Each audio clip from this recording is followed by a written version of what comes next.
बांगलादेशमध्ये जुलै-ऑगस्ट 2024 मध्ये हिंसाचार प्रचंड उफाळला होता।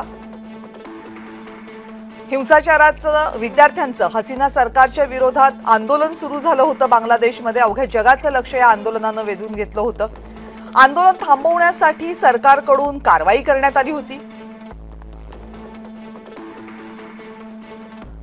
कारवाई दरम्यान अनेक आंदोलकांवर गोळीबाराच्या घटना घडल्या होत्या।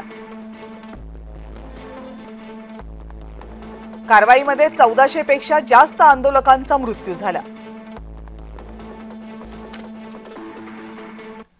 आता या संपूर्ण प्रकरणामध्ये भारताची भूमिका सुद्धा महत्त्वाची असणार आहे किंवा बांगलादेशचे लक्ष भारताकडे लागून राहिलेलं असणार आहे। याचं एक महत्त्वाचं कारण हे आहे की शेख हसीना यांनी त्या आंदोलनानंतर जुलै महिन्यामध्ये जे आंदोलन झालं होतं त्या आंदोलनानंतर भारतामध्ये आश्रय घेतला।